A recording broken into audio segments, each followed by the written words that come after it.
Қазақтың Таловкасы туған жерім, қарасан, көлі шабын, қыры егін. Тер төккен топырағым бізге қымбат, өсірген талай ұрпақ құт мекенім деп, Нысанбай Ескендіров жырлағандай. Бүгін мен сіздерді өзімнің шағын отаным, Казталов ауылымен таныстырамын.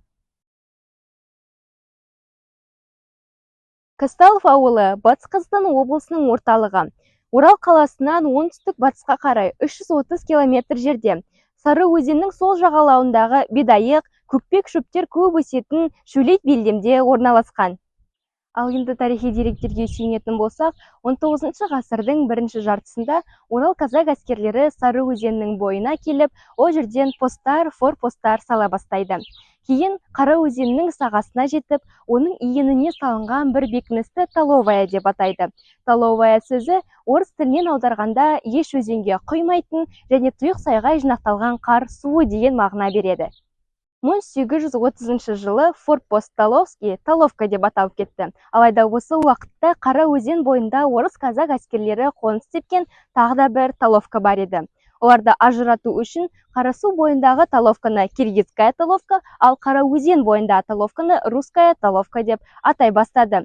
Уақыт өте келе 1925 жылға дейін бұл атау сақталып, 1930 жылдары ауыл Казахская Таловка, қысқаша айтқанда Казталовка деп аталып кетті.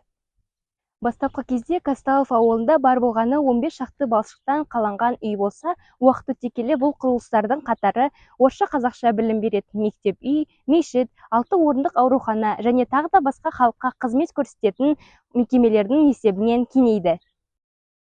Аңыз әңгімелерге сүйенсек, ауылдың Казталов аталуы ертеде өмір сүрген саяхатшының іс-әрекетімен байланысты.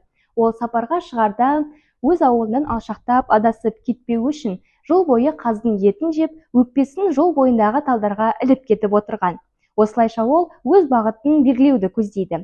Оның бұл іс-әрекеті халық ішінде кеңінен тарап, ауыл Казталовка деген атқа ие болады. 1921 жылғы аштықтан кейін ел ішінде мал шаруашылығы, егін салу жандана бастады. Ел аштық пен жалаңаштықтың бетіне үніле қараса да, мал санын сақтап, олардың төлін көбейтіп, оларды өсіруі тиіс еді. Ел ішінде осы жылдары киім тапшылығы болды, түрлі аурулар тарады, жетім балалардың саны артты. Таловка өзінің өзінде 412 жетім бала қамқорлыққа алынды. Ел басына төнген қайғы-қасірет бұнымен тоқтаған жоқ. 1941-1945 жылдар аралығын қамтыған Ұлы Отан соғысы күлкіге саран, мұңға жомарт, ауыр кезеңдерге толы болды. Жерлесіміз Құтқожиннің берген статистикалық ақпараттарына сүйенсек, соғысқа дейін 18 мың халқы бар Казталов ауданында соғыстан кейін, яғни 1945 жылы небәрі 9 мың адам қалған екен. Ал бүгінде Казталов ауданында 27 мыңға жуық, ал Казталов ауылында 5 мыңға жуық адам мекен етеді.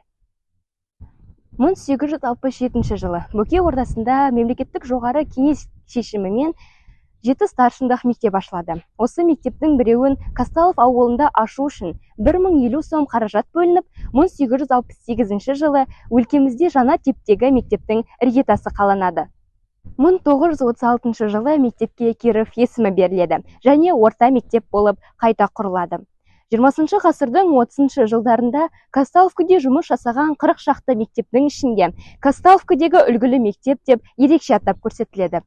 1959 жылы мектепке әйел теңдігі, жесір дауы секілді күрделі мәселелерді шешуге тікелей атсалысқан Алма Оразбаева есімі беріледі. Бүгінде мектеп оқушылары терең білім мен тынымсыз еңбектің нәтижесінде ерекше жетістіктерге жетуде. Кешегі тарих бүгінгі ұрпаққа үлгі. Тамыры тереңде жатқан ауылымыз бабалар аманаты. Болашаққа жол сілтер шамшырағымыз. Осы құндылықтарымызды көзіміздің қарашығындай сақтау бәріміздің ортақ парызымыз.